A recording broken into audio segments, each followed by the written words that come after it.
오늘 이 시간에 오래 참음이라는 제목으로 함께 말씀을 나누겠습니다. 오늘 또 설교 드리면서 잘 참아보시기를 주님의 이름으로 축복합니다. 오늘 함께 베드로후서 3장 말씀을 읽으셨는데요, 이 베드로후서 3장의 주제는 하나님의 날입니다. 이 하나님의 날에는 우리가 두 가지 의미를 부여할 수 있습니다. 먼저는 심판의 날입니다. 이 땅에 살면서 하나님을 믿지 않고 하나님이 행하신 일에 전혀 관심 없이 살았던 사람들에게 하나님께서 내리시는 영원한 벌이 시작되는 때, 이때가 바로 이 심판의 날, 이 하나님의 날의 첫 번째 의미입니다. 두 번째로 은혜의 날입니다. 이 땅에 사는 동안 하나님을 아버지라 부르며 또 나를 구원해 주신 예수님의 십자가, 그리고 그분의 부활을 감사하며 성령의 인도하심을 따라 살던 이들에게 하나님께서 주시는 영원한 생명이 시작되는 때, 이것이 하나님의 날 두 번째 의미인 은혜의 날입니다. 여러분, 이 자리에 있는 저와 여러분에게 해당되는 날은 은혜의 날이 될 줄 믿습니다. 아멘. 오늘 본문에는 하나님의 날이 오기 전 세상 마지막 때라 할 수 있는 말세의 특징을 오늘 말씀을 합니다. 이 말세라는 단어 자체가 문자적으로 세상의 끝, 마지막, 이렇게 의미를 하지만 우리 기독교에서는 2000년 전 예수님께서 이 땅에 오신 초림, 먼저 오셨죠. 첫 번째 오셨죠. 이 초림부터 주님께서 다시 오시는 재림의 그 날까지를 의미합니다. 이게 말세입니다. 예수님이 오셔서 친히 복음을 보이시고 선포하시고 천국 복음, 회개를 통한 복음을 말씀하시면서 시작된 이 놀라운 은혜가 주님이 다시 오시는 그 재림의 날까지, 이것이 말세의 기간이라는 거죠. 오늘 여러분 본문은 이 마지막 때에 보게 되는 특징을 우리에게 소개합니다. 예수님의 재림 약속을 비웃고 예수님이 다시 오신다는 그 하나님의 말씀을 조롱하고 기만하는 사람들이 있었습니다. 그들을 오늘 거짓 선생들이라고 말을 합니다. 이들은 하나님의 말씀을 무시합니다. 그 이유는 자신들이 하나님의 말씀이 아닌 자신의 생각과 자신의 정욕대로 살고 있기 때문입니다. 그러니까 자신의 삶에 하나님의 말씀이 의미가 없어요, 별로. 그러니까 하나님의 말씀을 내가 무겁게 여기고 정말 하나님의 말씀이 내 인생의 등불이요 빛이요 이렇게 생각하고 산다면 하나님의 말씀 따라 살겠지만 하나님의 말씀이 이들에게는 아무런 의미가 없어요. 내 하고 싶은 대로, 내 생각대로, 내 정욕대로 살고 있기 때문에 오늘 성경에 보시면 이들은 하나님의 말씀을 조롱하고 기만하고 그 말씀 속의 재림을 무시하고 여러분 있다라는 거죠. 여러분, 내 유익과 쾌락을 우선시하면서 하나님의 말씀을 무겁게 생각하고 경외하고 온전히 순종한다? 이것은 결코 살 수 없는 삶입니다. 내 마음 속에, 내 삶 속에 내 유익이 먼저고 내 쾌락이 우선시될 그런 삶에는 절대 하나님 말씀에 대한 경외, 하나님 말씀에 대한 순종, 이런 삶은 있을 수 없다는 거죠. 4절을 보시면 그들이 조롱하며 이렇게 말합니다. 거짓 선생들이에요. 공동 번역을 보면 그리스도가 다시 온다는 약속은 어떻게 되었는가? 라고 반문하는 거예요. 온다고 했잖아. 곧 온다고 했잖아. 근데 왜 안 와? 그 약속이 어떻게 됐는데? 왜 아직도 성취가 안 되는데? 지금 이렇게 반문하는 거예요. 정말 궁금해서 묻는 게 아니에요. 안 오잖아. 확실하잖아. 이거 지금 여러분 그런 마음으로 지금 따지는 거예요. 예수님의 재림을 강하게 거부하는 거죠. 불신이에요. 이어서 그들은 이렇게 외칩니다. 그 약속을 기다리던 조상들도 죽었다. 약속 붙들고 살던 조상들도 죽었다. 모든 것이 창조 아래 조금도 달라진 것이 없지 않느냐. 오신다고 해놓고 안 오신다는 거예요. 재림, 뭐 변화, 놀라운 현상 이런 거 없지 않느냐, 이런 거지요. 거짓 선생들은 하나님의 약속을 기다리며 살았던 그 믿음의 선배들의 신앙과 믿음까지 평가절하하고 있습니다. 근데 그뿐만이 아니에요. 심지어 그들은 하나님의 창조 사역까지 거부합니다. 5절 보시면 거짓 선생들이 부정하는 것들이 소개가 되는데요, 먼저 5절은 이렇게 시작합니다. 이는 하늘이 옛적부터 있는 것과 라고 말합니다. 하늘이 옛적부터 있는 것, 이 말은 하늘이 옛적부터 있다라는 말은 지금 창세기 1장 1절의 말씀을 근거로 하는 거예요. 창세기 1장 1절 태초에 하나님이 천지를 창조하셨다라고 말씀했어요. 그러니까 하나님의 창조에 의해서 태초부터 하늘이 거기에 있었다는 것을 말하는 거예요. 우리는 태초가 언제인지 몰라요. 아담도 몰라요. 하와도 몰라요. 그렇죠? 언제를 말하는지, 하루 전인지 이틀 전인지 사흘 전인지 우리가 첫날 둘째 날 이런 개념뿐이지, 그것이 언제인지, 태초가 도대체 언제 시작인지 이 땅에 사는 사람들 아무도 몰라요. 그러나 하나님이 그 태초라고 말씀하신 그때에 하나님이 하늘을 있게 하셨다는 거예요. 그런데 지금 거짓 선생들은 그것을 부정한다는 거예요. 두 번째, 땅이 물에서 나와 물로 성립되었다라는 것은 지금 창세기 1장 9절을 언급하는 거예요. 창세기 1장 9절은 이제 셋째 날인데요, 하나님께서 천하의 물이 한 곳으로 모이고 묻히 드러나라 이렇게 명령하셨어요. 그러니까 하나님 말씀하시니 그대로 되었더라 라고 성경은 말씀합니다. 하나님이 온 땅에 쉽게 말해 물이 가득할 때, 야, 물을 한 곳으로 모여라. 여러분, 물이 없어지고 결국 땅이 드러나요. 묻히 드러나요. 그 부분을 하나님이 땅이라 칭하셨다라고 말씀했어요. 그러니까 지금 창세기 1장 9절의 말씀을 근거로 땅이 물에서 나와 물로 성립되었다, 이것을 지금 이야기하는 거예요. 그런데 거짓 선지자들은 이것을 부정하는 거예요. 즉 태초에 하나님이 천지를 창조하셨다라는 이 창세기 1장 1절, 이것을 지금 그들이 부정을 하는 거예요. 그러면서 그 뒤에 이렇게 말씀하죠. 하나님의 말씀으로 된 것을 그들이 일부러 잊으려 함이로다. 하늘도 땅도 하나님 말씀하시니, 하나님이 가라사대 있으라 하시니 그대로 되었더라라고 말씀하신 그 하나님의 말씀으로 된 것을 그들이 일부러 잊으려고 한다는 거예요. 일부러 여러분 잘 들으셔야 돼요. 그리고 여러분, 여기서 잊으려 했다는 것은 숨기려 했다라는 말과 동일해요. 그러니까 일부러 막 숨기는 거예요. 비밀을 막 숨기는 거예요. 이것을 막 알려야 되잖아요. 하나님이 창조하셨다. 근데 하나님이 창조하신 것을 막 숨기려고 일부러 숨기는 거예요. 알면서도. 그러니까 모르는 게 아니라는 거예요. 알면서도 자기들이 하고 싶은 주장이 있어요. 자기들이 하고 싶은 말이 있어요. 자기들이 하고 싶은 주장을 위해서 아닌 것처럼 의도적으로 숨긴다는 거예요. 이것이 드러나면 그 다음 것도 그대로 드러날 것이기 때문에 아예 처음부터 숨겨버리겠다는 거죠. 몰라서 그러는 게 아니에요. 여러분, 사람이 몰라서 그러면요, 안타깝잖아요. 몰라서 그래. 그리고 이해해줘요. 그런데 알면서 그러잖아요. 진짜 꼴보기 싫어요. 여러분, 안 그렇습니까? 몰라서 그러면요, 그냥 이해하고 넘어가요. 모르니까 그냥 이해하고 넘어가면 몰랐대, 넘어가요. 근데 알면서도 그러잖아요. 진짜 화나잖아요. 아닌 것처럼 하지 마시고. 다 똑같잖아요. 사람은. 저만 화나나요? 여러분도 화나죠? 예, 솔직하세요. 여러분 그렇잖아요. 알면서도 일부러 그러면요, 화나요. 막 속에서 분노가 막 올라와요. 그러니까 그냥 관계 끊어, 이러고 싶은 마음이 여러분 누구에게나 있어요. 오늘 그 이야기예요. 일부러 잊어버렸다, 일부러 숨겨버렸다. 모르고 그랬으면 아유, 모르고 그랬다고, 괜찮다고, 알았으니까 됐다고, 이제 다음부터 그러지 말라고. 근데 일부러 그랬다는 거예요. 일부러. 사랑하는 성도 여러분, 하나님의 창조 사역에 대한 거부는요, 다른 거 아니에요. 먼저는 하나님의 전능하심에 대한 거부예요. 그렇잖아요. 온 우주 만물을 하나님의 말씀으로 창조하셨다. 안 믿어지는데 나 그거 못 믿겠어. 안 믿을래. 하나님이 전능하시지 않다는 거예요. 못 믿겠다는 거예요. 어떻게 하나님이 신이 보이다는데 그걸 창조하냐, 그거죠. 또 우리를 위한 하나님의 놀라운 계획과 사랑에 대한 거부예요. 하나님이 온 우주 만물을 창조하시고 우리 인간은 특별히 하나님의 형상을 따라 지었다고 그러셨거든요. 그러니까 하나님의 형상을 따라 지었다는 건 그 속에 특별한 이 사랑이 있어요.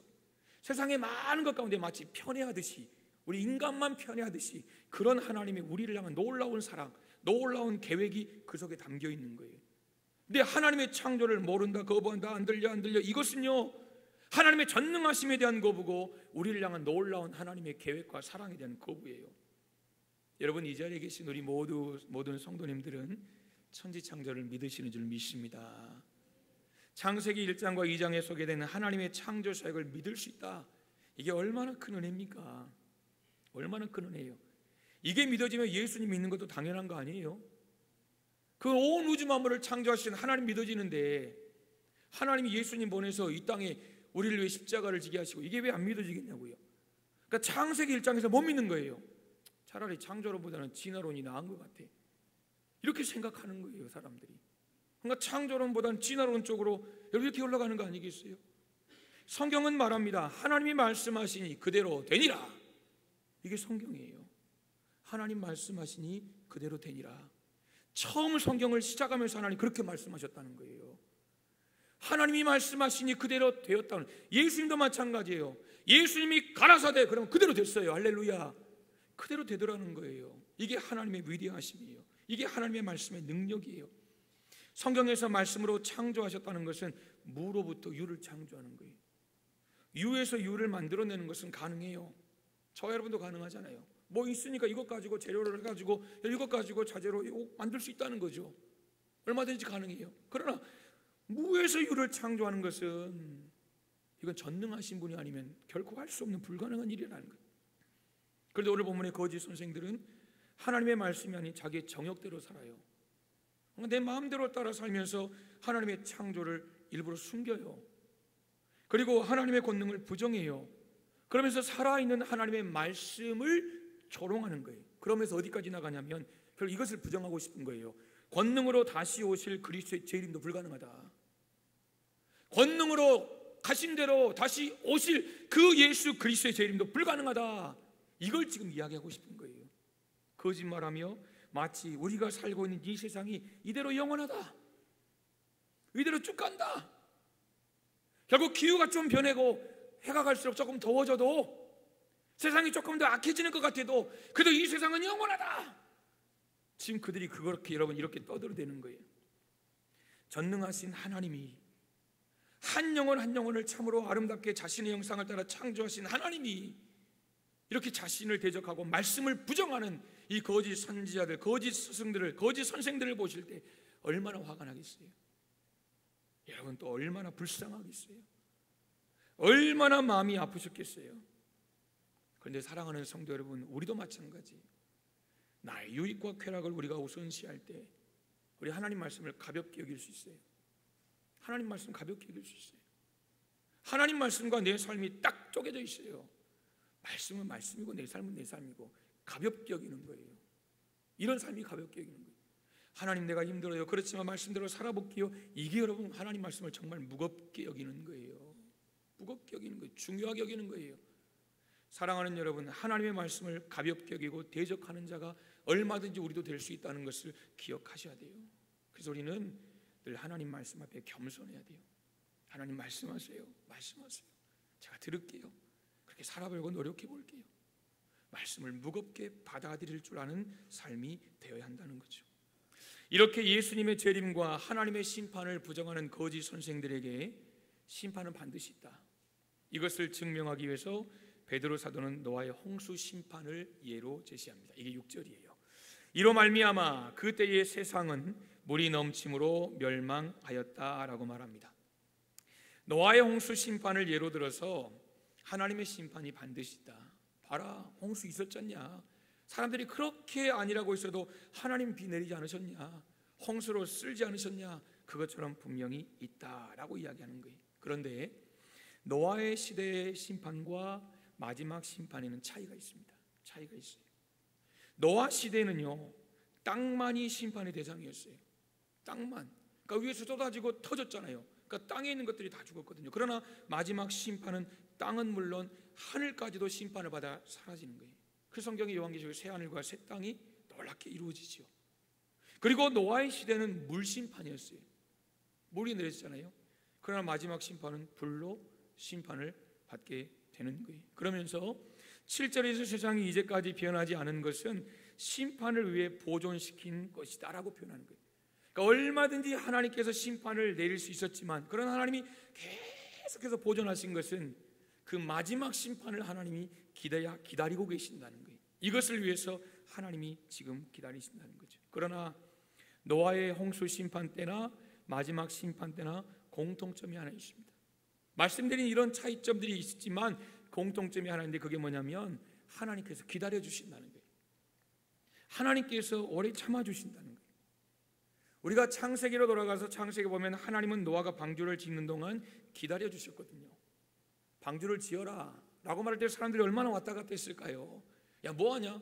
방주 지어. 왜? 하나님이 지으래. 막 비웃고 그랬을 것 같아요. 그리고 그 사람들은 그렇게 갔어요. 또 왔겠지요. 또 듣고 비웃었겠지요. 이런 일들이 계속 반복이 됐어요. 방주를 다 짓고 문을 닫을 때까지. 그리고 하늘로부터 비가 쏟아지고 땅이 터지기 시작하고 모든 것이 잠길 때, 여러분, 결국 끝난 거예요. 노아의 방주의 문이 닫힐 때까지 하나님이 기다려 주신 거예요. 기다려 주신 거예요. 그 긴 시간 동안 돌아올 수 있는 시간, 돌아올 수 있는 기회, 즉 유예 기간을 하나님이 그들에게 허락하신 거예요. 사랑하는 여러분, 지금도 그래요. 말세를 살아가는 자들은 하나님 앞에 하나님의 심판 날을 앞둔 유예 기간을 살아가는 거예요. 지금 우리의 시간이 바로 그 시간이에요. 8절을 보시면요, 너무 유명한 성경 구절이 등장합니다. 사랑하는 자들아, 주께는 하루가 천년 같고 천년이 하루 같다는 이 한 가지를 잊지 말라. 이 말씀은 구약에도 나오거든요. 시편 90편 4절을 보시면 주의 목전에는 천년이 지나간 어제 같다 그랬어요. 밤의 한순간 같다라고 그랬어요. 그러니까 천년을 가리켜서 그냥 후딱 지나간 어제 같다, 하루 같다는 거죠. 그리고 밤의 한순간, 잘 잤네 라는 그 밤의 한순간 같이 이 주의 앞에는 천년이 그렇다라는 거죠. 그러니까 하나님의 계산법은 우리의 계산법과 다르다는 거예요. 하나님의 계산법. 여러분, 하나님은 영원하시잖아요. 근데 우리는 기껏 살아봐야 강건해야 100년이에요. 100년. 그러니까 영원하신 하나님, 100년짜리 유한한 인간과는 전혀 다른 시간 개념을 가지고 계신다는 거죠. 그래서 오늘 성경에 말하는 이 하나님의 때 심판의 날은 우리 인간의 시간 개념이 아닌 하나님의 그 영원한 경륜에 의해서 이루어진다라는 것입니다. 그러므로 베드로 사도는 우리에게 요구하고 권면하는 거예요. 하나님의 섭리 때를 인간의 시간 개념으로 오해하지 말고 그리스도의 재림이 아무리 지체되고 더딘 것 같을지라도 인내하라는 거예요. 오히려 정신 바짝 차리라는 거예요. 그러면서 기다리라라고 권면하는 거죠. 그러면서 이제 9절입니다. 마지막 9절에 정말 하고 싶은 말을 하는 거예요. 우리 9절 한번 다시 한번 읽어보실까요? 9절 시작. 주의 약속은 어떤 이들이 더디다고 생각하는 것 같이 더딘 것이 아니라 오직 주께서는 너희를 대하여 오래 참으사 아무도 멸망하지 아니하고 다 회개하기에 이르기를 원하시느니라. 아멘. 여러분, 하나님의 성품 하나를 우리가 찾을 수 있어요. 그게 바로 오늘 설교의 제목인 오래 참음입니다. 오래 참음은 성령의 열매입니다. 하나님의 성품이죠. 하나님의 성품이요 성령의 열매라는 것은 하나님의 형상을 따라 지음받은 저와 여러분에게도 있어야 하는 성품 가운데 하나라는 것입니다. 오늘 본문에서 베드로 사도는 하나님은 오래 참으신다, 모두가 구원받기를 원하셔서 오래 참으신다라고 말씀을 하고 있어요. 이것을 구약의 시편 103편 8절은 이렇게 말합니다. 여호와는 긍휼이 많으시고 은혜로우시며 노하기를 더디하시고 인자하심이 풍부하시도다. 자비와 긍휼과 은혜와 인자가 풍성하신 하나님은 노하기를 더디하시는, 화를 오래 참아주시는, 화를 오래 참아주시는 바로 그 하나님이라는 거예요. 성경을 보면 우리가 성경을 구속사의 관점으로 보잖아요. 약속하신 다윗의 혈통인 예수 그리스도를 통해서, 메시아를 통해서 이렇게 보는데, 우리가 성경은 또 다른 관점으로 보면 성경은 하나님의 오래 참으심의 역사예요. 한 사람을 향해 오래 참으세요. 한 가정을 향해 오래 참으세요.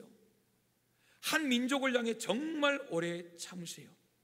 이에 대해서 예레미야 선지자는 이렇게 고백해요. 예레미야 예가 3장에 보시면 여호와의 자비와 긍휼이 무궁하심으로, 무궁하다는 것은 자비도 오래가고 긍휼도 오래간다는 거예요. 그래서 우리가 진멸되지 아니함이니라. 우리가 여러분 죄 가운데 있어도, 한 개인이 죄를 지어도, 한 가정이 죄 속에 있어도, 한 민족이 죄 아래 뒹굴어도 우리가 진멸하지 않는 것은 이유가 뭐예요? 하나님이 오래 참으시기 때문이에요. 그래서 그 다음 뭐라고 말하냐면 이것이 아침마다 새롭다 그랬어요. 하나님의 자비와 하나님의 긍휼이 무궁하심으로 오래 참아주심으로 아침마다 새롭다는 거예요. 오늘 죄짓고 회개 안 했어요. 근데 내일 아침부터 엄청난 일들이 일어나는 게 아니에요. 내가 감당할 수 없는 그 무거운 짐이 내게 뚝뚝뚝 떨어지는 게 아니에요.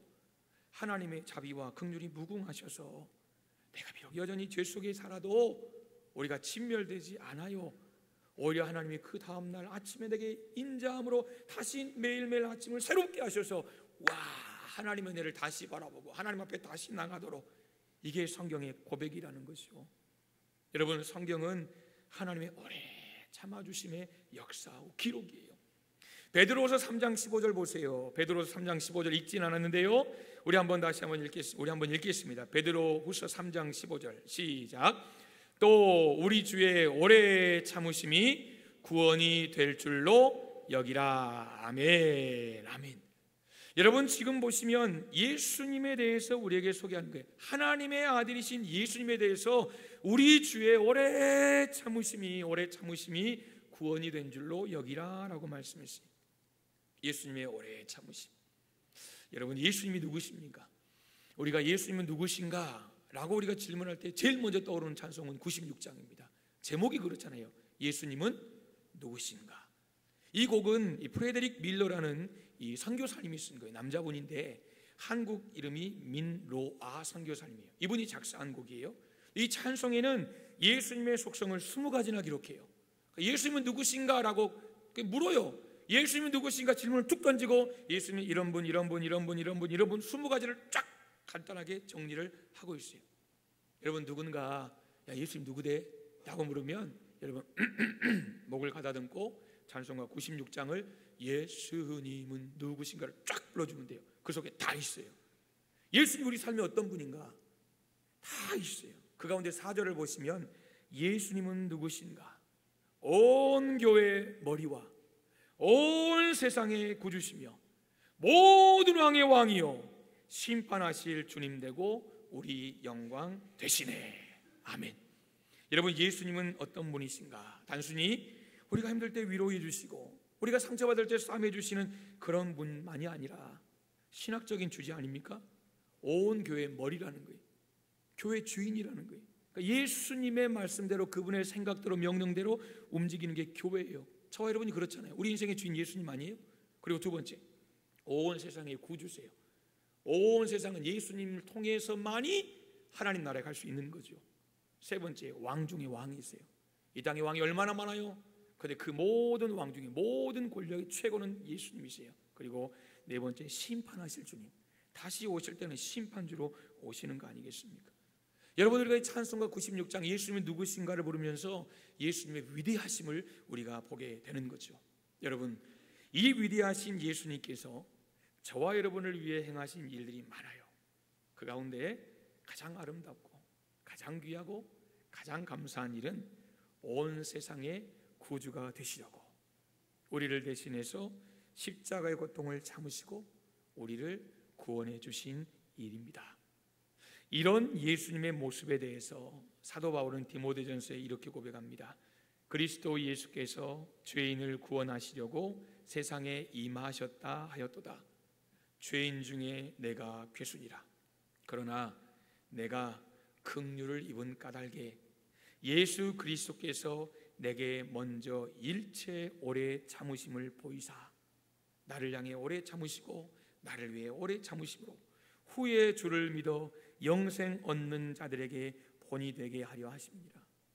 바울 사도가 어떤 사람입니까? 여러분, 예수님이 심판하시려면 제일 먼저 쳐야 될 그런 사람이에요.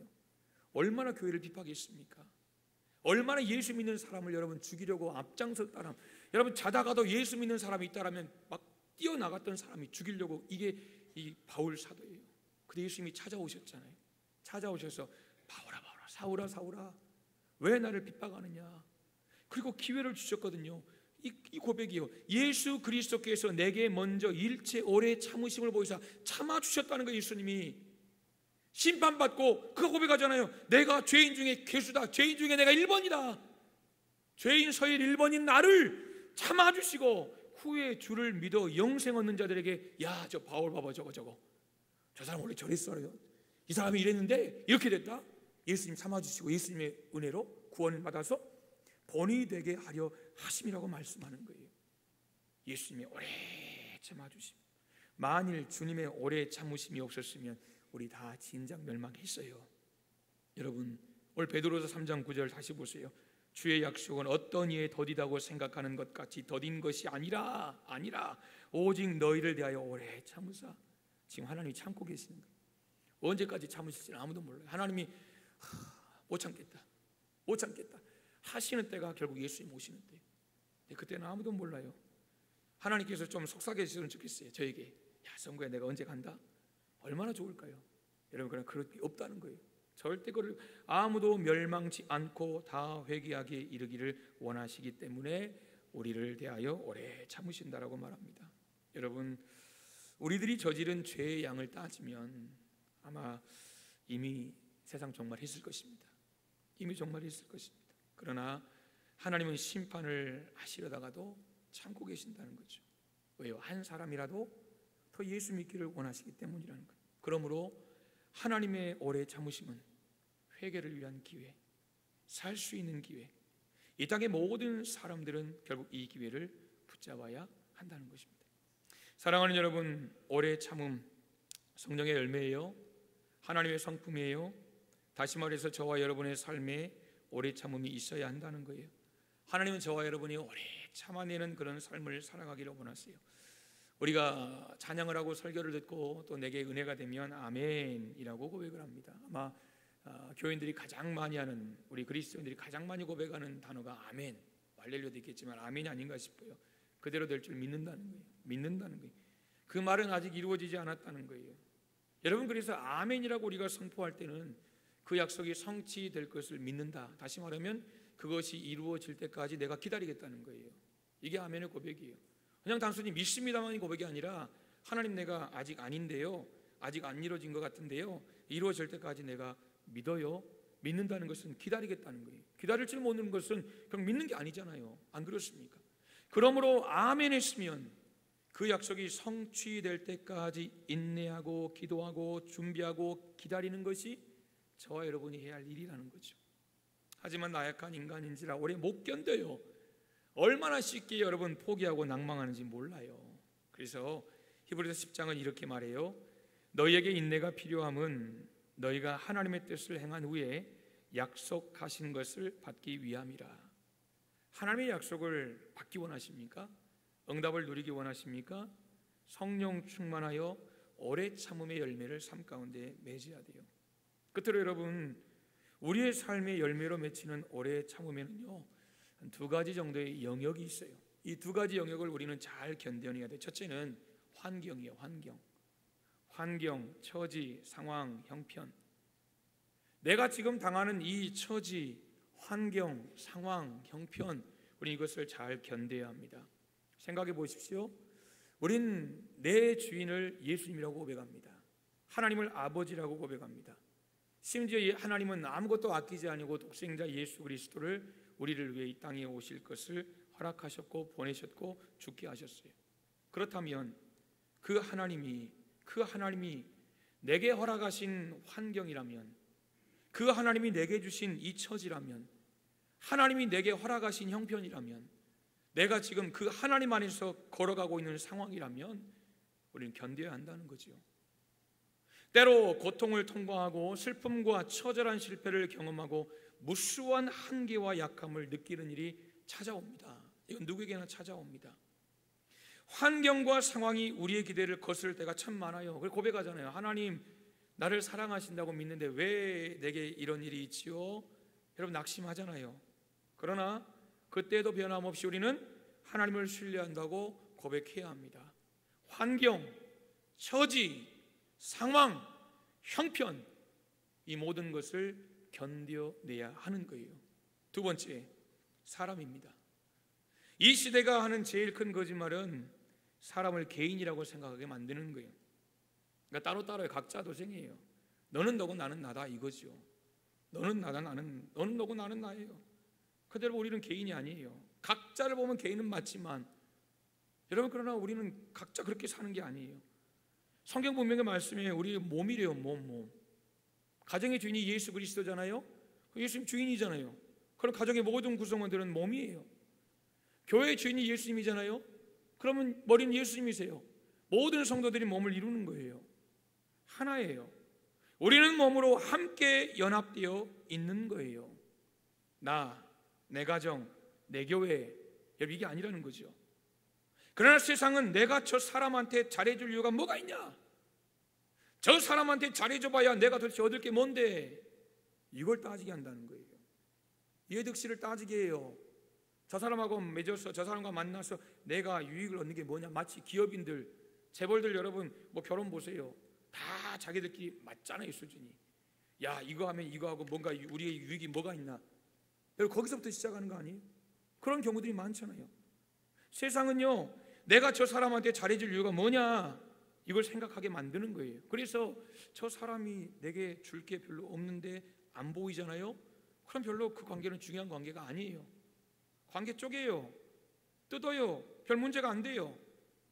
내가 좋아하는 몇 사람에게만 내 에너지 쏟아요. 그리고 나머지는 다 무시, 다 냉담. 이래도 되는 것처럼 우리의 관계를 피상적으로 무너뜨리고 깨트리는 것이 이 시대 정신이에요. 그러니까 우리라는 게 사실 별로 없어요. 우리라는 게. 그래서 저는 교회 이름 중에 우리자 들어가는 게 너무 좋더라고요. 우리도 우리 대성교 해볼까요? 여러분, 우리라는 이름이 그런 거 아닙니까? 우리라는 것은 물론 자기들끼리 끼리끼리 이건 좀 그렇지만, 우리라는 것은 너와 내가 같이 들어간 거 아니에요. 공동체가 큰 개념이죠. 사랑하는 여러분, 이 시대의 정신은요, 깨는 거예요. 계속 쪼개요, 쪼개. 갈수록 쪼갠다는 거죠.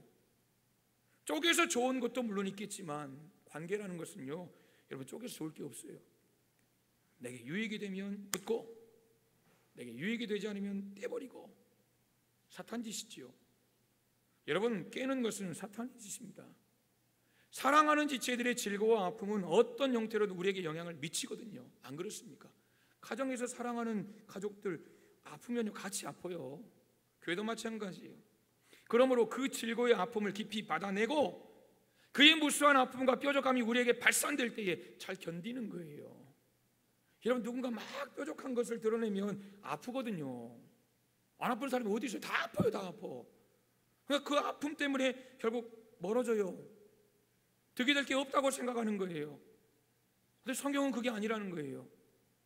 아프지만 여러분, 그 아픔을 통해서 상대가 여러분 갈아지는 거예요. 나도 둥글둥글 다듬어지는 거예요.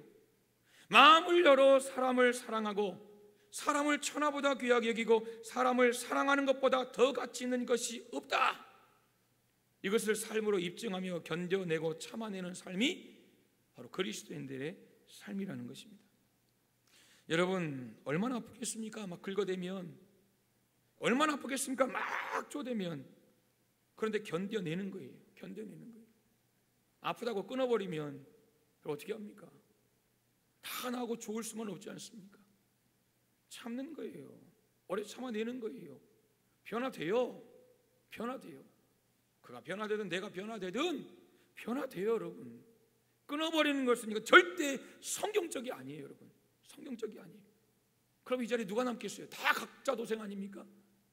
절대 그것은 성경적인 옳은 방법이 아니에요. 사람은요, 어떤 면에서 제일 어려운 주제예요. 안 그렇습니까? 여러분, 사람처럼 어려운 주제가 어디 있어요? 제일 어려운 게 인간관계 아니에요? 제일 어려운 게 인간관계예요. 어떤 일 혼자 하라면 정말 잘해요. 저도 마찬가지예요. 그런데 우리가 같이 어떤 일 할 때는요, 참 어려워질 때 있지 않습니까? 사람이 주는 상처는요, 우리가 이 땅을 살면서 겪는 제일 큰 고난 중에 하나는 분명히 맞아요. 그러나 동시에 우리를 제일 보석같이 빚어내는 것이 관계예요. 관계. 그게 인간관계예요. 그게 사람이에요. 그게 사람이에요. 아무리 우리가 좋은 책을 읽어도요, 사람 관계 속에서 우리가 터득한 치 못해요. 그것보다 못해요. 여러분, 우리를 제일 보석같이 빚어내는 것, 우리의 삶을 정말 참되게 만드는 것이 바로 사람이에요. 사람이에요. 우리가 자녀를 기르면서 배우지 않습니까? 어느 날 자녀가 부모의 가슴을 찢어요. 다른 사람은 몰라도 부모는 포기 안 하잖아요. 밖에서 딱 보면요, 내 새끼면 그냥 확 이런 마음 들어도요, 그 안에 들어가서 부모 마음 그게 아니잖아요. 품고 또 품고 또 품고. 자식 절대 포기 안 해요. 부모가 포기하지 않는데 망하는 자식은 없는 거예요. 부모가 포기하니까 망하는 거지, 부모가 포기하지 않는데 망하는 자식은 없다는 거예요. 성경 보세요. 끝까지 기도하면요 반드시 하나님 아시는 거예요. 하나님 아시는 거예요. 끝까지 참으며 기다리고 믿고 붙들어주고 지지하면 망하지 않아요. 여러분, 안 망해요. 바로 이것이 하나님 만드신 구조예요. 우리 이것을 통해 가정을 배우는 거예요. 배우자 사이에서 배우는 거예요. 자녀를 주실 때도 마찬가지. 우리는 그런 구조 속에 살아가는 거죠. 말씀했습니다. 우리가 잘 아는 전도서 3장에는요 인생의 때가 기록되어 있습니다. 인생의 때가 있다라는 것은 첫째, 그 때가 될 때까지 오래 참아야 된다는 거예요. 오래 참아야 된다. 그 때가 될 때까지는 안 돼요. 세상 말로 뭐 쓰고 해도 안 되는 거예요. 그 때까지 기다리는 거예요. 여러분, 세상에 그 어떤 것도 심자마자 바로 열매 딸 수 있는 것 하나도 없어요. 기다린다는 것은요 저절로 터득되는 성품이 아니에요. 기다림은 훈련을 통해 거룩한 습관으로 형성해 가야 할 그런 성품 가운데 하나입니다. 기다림이라는 것은요 오래 참는 것은 그래서 낭비가 아니에요. 성장의 시간이에요. 내가 성장해요. 기다림을 통해서 우리는 자라는 거예요. 무르익는 거예요. 원숙해지는 거예요. 여러분, 인생의 때가 있다는 것은 그 때가 될 때까지 오래 참아야 되는 거예요. 그리고 인생의 때가 있다는 것은 끝이 있다는 거예요. 언제까지 그렇게 가는 거 아니에요. 인생의 때가 있다는 것은 여러분 정말 끝이 있다는 거예요. 이런 말이 있습니다. 기다림의 길이가 쓰임의 길이를 결정한다는 거예요. 내가 힘들고 어렵지만 하나님 말씀 안에 믿음으로 기다리면 그 기다린 그 기간만큼 하나님의 쓰심 그 길이 그것을 결정한다는 거죠. 그러므로 여러분 기도하실 때 하나님 내게 능력 주셔서 정말 뭔가 삶을 진취적으로 적극적으로 이것도 필요하지만 때로는 하나님 내 인생에 오래 참을 수 있는, 오래 견딜 수 있는 그런 맷집도 주십시오라고 기도하십시오. 여러분, 권투 선수, 복싱 선수들 보면요 이게 저는 가끔 볼 때마다 이게 와, 한 방 맞으면 나 같으면 진짜 죽을 것 같다 이런 생각이 들 때가 있어요. 여러분, 안 그렇습니까? 그런데요 그렇게 세게 맞았는데도 버티더라고요. 이 사람들은. 왜요? 처음에 맞을 때부터 그랬을까요? 아니에요. 맞다 보니까요 웬만한 것은 그냥 이게 그냥 넘긴다는 거죠. 맷집이 생긴 거예요. 인생도 그런 것 같아요. 고난도 마찬가지. 내 맷집이 아니에요. 오늘 나를 붙들어 주시고 나와 함께 하시는, 나와 동행하시고 나를 끝까지 그 아름다운 오래 참음의 성품을 허락하시겠다고 말씀하신 그 성령의 능력, 여러분 그 맷집을 말하는 거예요. 그의 영광의 힘을 따라 모든 능력으로 능하게 하시며 기쁨으로 모든 견딤과 오래 참음에 이르게 하시고. 골로새서 1장 11절입니다. 사랑하는 여러분, 오래 참고 기다리는 것, 해결되어야 될 일, 풀어야 할 일, 응답받아야 할 일이 있으십니까? 여러분, 지금까지 잘 참아오셨다면 앞으로도 하나님 앞에 잘 참으시기를 소망합니다.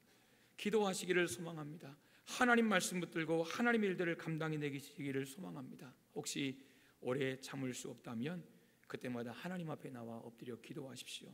주님의 십자가를 묵상하십시오. 주님, 우리를 위해서 십자가를 지시고 그 모든 고통을 오래 참음으로 견뎌내셨습니다. 그분께서 저와 여러분들에게 힘 주셔서 어떤 상황 속에서도 오래 참아내서 하나님 우리에게 약속하신 그 놀라운 열매를 반드시 거두게 하실 것입니다. 이 귀한 은혜가 이번 한 주간도 저와 여러분의 삶에 넘쳐나기를 주님의 이름으로 축복합니다. 아멘. 기도하겠습니다. 하나님 아버지,